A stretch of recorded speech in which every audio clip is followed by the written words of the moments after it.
Salut les gars, on se retrouve pour la quatrième vidéo sur les sélecteurs. Donc deuxième partie sur les pseudo-classes. Aujourd'hui on va parler de la partie pseudo-classe child.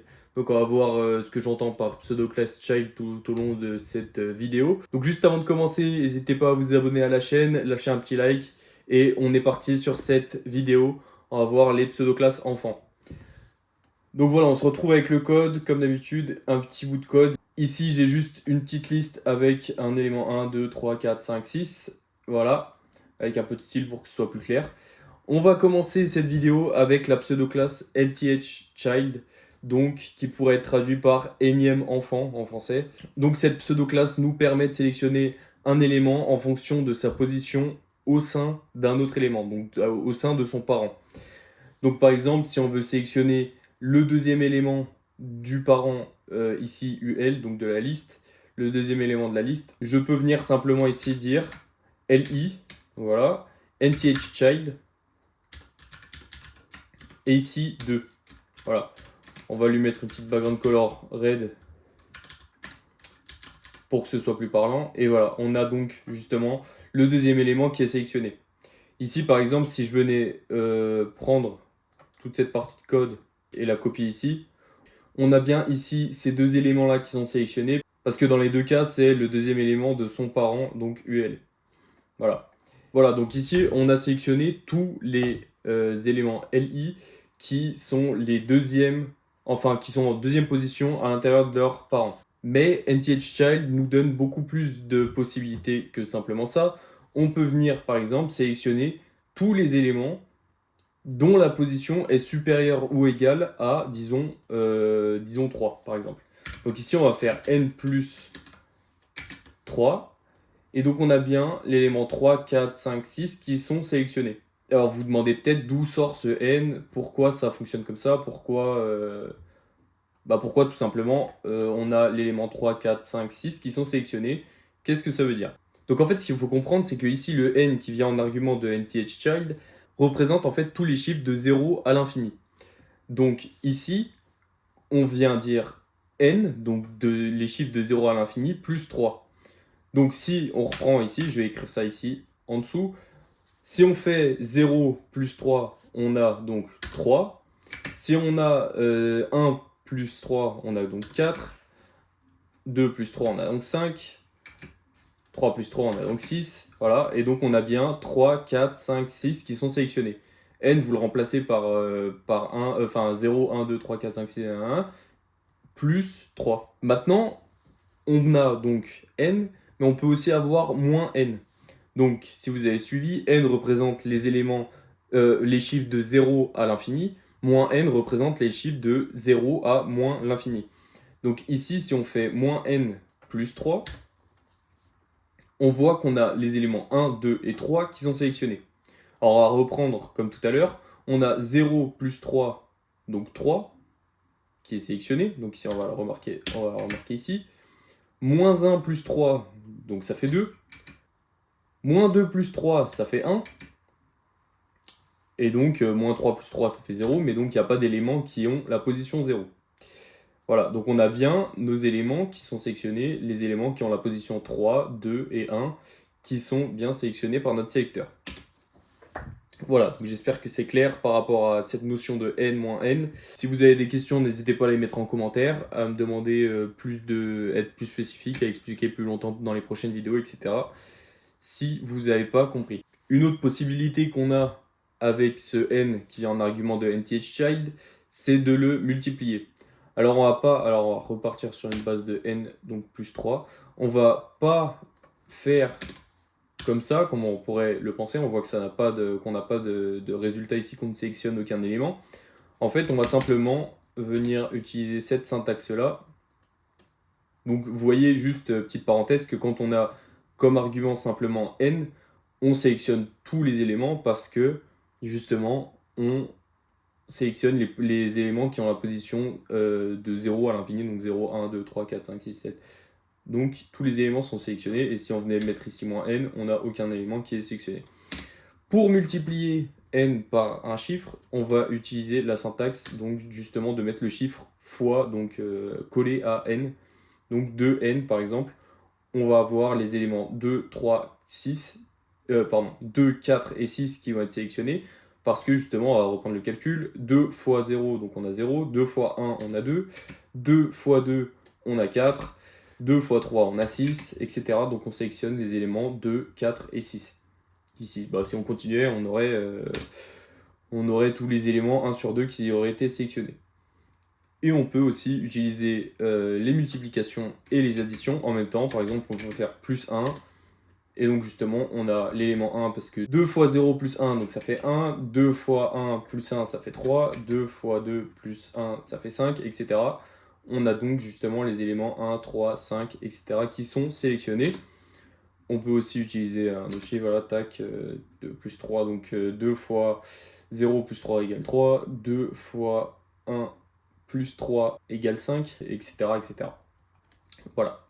Donc, on peut se dire que pour sélectionner des éléments dont la position est un chiffre pair, on peut justement utiliser le 2n, et pour sélectionner des éléments qui ont un chiffre, enfin une position qui est un chiffre impair, on peut sélectionner 2n plus 1. Donc effectivement, ça fonctionne. Mais CSS nous donne une façon un peu plus simple de le faire. Il nous donne l'argument even qu'on peut utiliser sur nthchild en argument. Et donc on a bien tous les éléments qui ont une position pair, qui ont une position qui est un chiffre pair, qui sont sélectionnés. Et on a aussi odd, donc even ça veut dire pair, odd ça veut dire impair. Donc odd, tous les éléments qui ont une position qui est un chiffre impair sont sélectionnés. Donc voilà, on a presque fait le tour du nthchild. Il nous reste encore une petite chose à voir qui est très importante et qui nous donne une toute autre dimension par rapport à la sélection de nos éléments. C'est que dans nthchild, on peut utiliser en argument le mot-clé off. Donc pour mieux comprendre ce mot-clé off que nous offre CSS sur la pseudo-classe nthchild, on est venu un peu modifier le code. Donc ici on a toujours une liste avec 1, 2, 3, 4, 5, 6. Sauf que vous voyez que par exemple l'élément 2 a la classe foo, 4, 6, 7 et 9 ont tous la classe foo. Donc on va revenir ici dans notre CSS. Et avant de passer justement à ce mot-clé off, on va revenir sur un petit point justement. Qu'est-ce qui se passe si justement on sélectionne, donc on utilise le sélecteur des éléments qui ont la classe foo, avec la pseudo-classe nthchild, et on dit n par exemple plus 4. Ici, justement, on va voir qu'on sélectionne tous les éléments qui ont la classe foo, dont la position est supérieure ou égale à 4. Voilà. Donc c'est ce que veut dire ce sélecteur-là. On sélectionne tous les éléments qui ont la classe foo, dont la position est supérieure ou égale à 4. Maintenant, ce qu'on peut faire ici, on peut venir dire nthchild n plus 4 off foo. Donc en fait, avec ce sélecteur, ce qu'on va dire, c'est parmi les éléments fous, sélectionne-moi le quatrième et les autres après, en fait. Donc quatrième, le cinquième, le sixième, jusqu'à l'infini. Donc pour bien se rendre compte, on va mettre les deux en parallèle. nthchild, tac, n plus 4. Les deux façons de faire en parallèle, n plus 4, et on va mettre un border ici, solide 3 pixels blue. Donc on voit bien justement que l'élément 4, 6, 7, 9 sont sélectionnés. Ici, avec cette façon de faire, ici, l'élément 1 à la position 1, l'élément 2 à la position 2, l'élément 3 à la position 3, l'élément 4 à la position 4, etc. Avec cette façon de faire, l'élément 4 à la position 1, parce que c'est le premier élément au sein de son parent qui a la classe foo. L'élément 6 à la position 2, parce que c'est le deuxième élément de son parent qui a la classe foo. C'est bien cette nuance qu'il faut bien discerner pour bien comprendre à quoi sert nthchild off. Ici, le positionnement est par rapport aux éléments qui ont la classe foo. Donc juste pour que ce soit plus clair, on va juste changer le background color des éléments qui ont la classe foo. Donc ici, l'élément 2 à la position 1 quand on utilise nthchild off, l'élément 4 à la position 2 quand on utilise nthchild off, l'élément 6 la position 3, l'élément 7 à la position 4, et on voit donc justement que la background color est affectée à l'élément qui a la position 4 des éléments qui ont la classe foo. Ici, on sélectionne les éléments qui ont la classe foo et dont la position au sein du parent est supérieure ou égale à 4. Voilà, c'est cette nuance qu'il faut bien discerner entre ces deux façons de faire et pas se dire ah oui c'est la même chose, c'est juste une syntaxe différente. Il y a vraiment une grosse différence entre les deux. Donc voilà, on a fait le tour de NTH Child. Maintenant, on va voir NTH Last Child qui fonctionne relativement de la même façon. Donc on repart sur notre code de base, notre HTML de base, et on va essayer tout de suite. Disons par exemple 2, et on va mettre un background color red. On voit justement qu'on n'a pas l'élément 2 qui est sélectionné. C'est simplement qu'avec NTH Last Child, donc le énième dernier enfant, on va dire, les positions sont comptées depuis la fin. Donc ici, l'élément 6 va avoir la première position, l'élément 5 la deuxième, l'élément 4 la troisième, l'élément 3 la quatrième, etc., etc. Donc on part justement dans l'autre sens. Tout ce qu'on a vu tout à l'heure est applicable ici avec NTH Last Child. En fait, toutes les règles qui sont applicables sur NTH Child sont applicables sur NTH Last Child. Ici, par exemple, on peut justement utiliser les multiplications sur NTH Child, les additions aussi. On peut aussi avoir les soustractions, donc n-, donc plus 1, plus par exemple 4, 5, etc. Et on a aussi donc even, odd. Et si par exemple on revient à notre code de tout à l'heure avec les classes foo, on peut aussi dire donc n plus 4 of foo. Et donc ça fonctionne aussi. Mais donc toujours dans l'autre sens. Donc je ne vais pas repasser en revue tout ça, on voit donc que toutes les règles sont applicables. Vous avez juste à les passer à NTH Last Child. De NTH Child à NTH Last Child, la grosse différence c'est que c'est dans l'autre sens. Voilà, pour NTH Child, NTH Last Child, on a fait le tour. On va passer maintenant à First Child et Last Child. Donc ici, la pseudo-classe First Child par exemple. Ça nous permet de sélectionner le premier élément enfant qui est un LI ici dans ce cas-là, étant donné qu'on l'utilise en complément du sélecteur LI. Donc on peut directement donner une background color à red, voilà. Et donc on a bien le premier élément qui est sélectionné. Donc pour mieux comprendre, on va utiliser un HTML un peu plus complexe. Donc voilà, ici on a plusieurs divs. Donc on a une première div avec un H1 au premier élément, un P, une deuxième div avec un P et un H1 au deuxième élément, et une troisième div avec un P et un H2 en deuxième élément.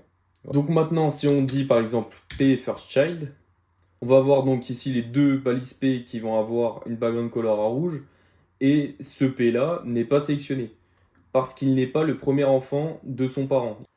Il ne faut pas confondre First Child et First of Type, donc qui est une autre pseudo-classe dont on parlera dans une prochaine vidéo. Avec First Child, on sélectionne le premier enfant d'un élément. Ici, on sélectionne le premier enfant qui est un P d'un élément. Ici, le P n'est pas le premier enfant de la première div.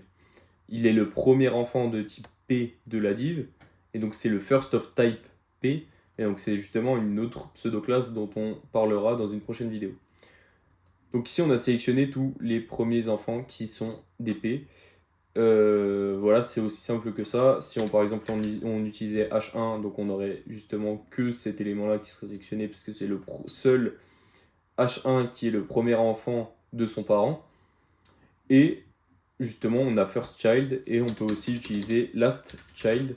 Donc ici, avec H1, on a justement celui-là qui est le seul dernier enfant de son parent qui est un H1, ici on peut le voir dans le code, dans l'HTML, et disons par exemple H2, donc on a celui-là qui est sélectionné, et P, donc on a celui-ci qui est sélectionné parce que c'est le seul P qui est le dernier élément enfant de son parent. Voilà. On a à peu près fait le tour, il nous reste juste une pseudo-classe de type enfant à voir. C'est la pseudo-classe OnlyChild. Donc on a vu First Child, Last Child, et on va voir OnlyChild. Tac. Ici on voit qu'on ne sélectionne aucun élément.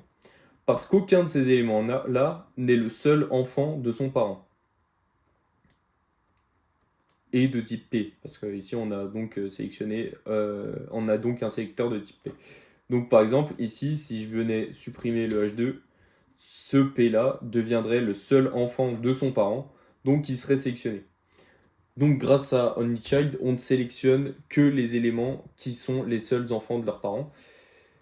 Et c'est à peu près tout. Donc ici, par exemple, si on venait enlever ici, on ne sélectionnera pas le titre layout CSS parce que c'est un H1. Et donc ici, on vient complémenter le sélecteur P. Si je venais dire H1, on aurait bien layout CSS qui serait sélectionné parce qu'il est le seul enfant de son parent et que c'est bien un H1. Voilà, donc c'est tout simple. On a donc vu les pseudo-classes child. On a un peu fait le tour. Pour la prochaine vidéo, on verra donc justement les pseudo-classes de type, dont on a déjà commencé un petit peu à parler, à survoler dans cette vidéo-là. Donc voilà, et puis après, il nous restera les pseudo-classes de formulaire. Et on aura presque fini sur cette série des sélecteurs. On aura juste à voir encore les pseudo-éléments. Donc restez bien pour voir les prochaines vidéos. Abonnez-vous si c'est pas encore si c'est pas encore le cas, si c'est pas encore fait, pour justement voir les prochaines vidéos. On va aussi voir pas mal d'autres choses. Ici, c'est la partie sur les sélecteurs, donc voilà, on fait le tour des sélecteurs. Après, on verra les animations, etc. On a encore beaucoup de choses à traiter sur cette chaîne. Voilà, donc moi je vous laisse avec ces petites vidéos. N'hésitez pas justement, juste avant de partir, à rejoindre le groupe Discord pour parler de CSS, pour avoir accès à une communauté justement de passionnés de CSS, pour trouver de l'aide là-bas, etc. Et aussi à aller voir justement cet article-là sur mon blog csssami.com. Donc voilà, il y a d'autres articles justement sur le CSS qui pourraient donc justement vous intéresser. Et moi je vous laisse là et je vous dis à la prochaine vidéo. Ciao ciao!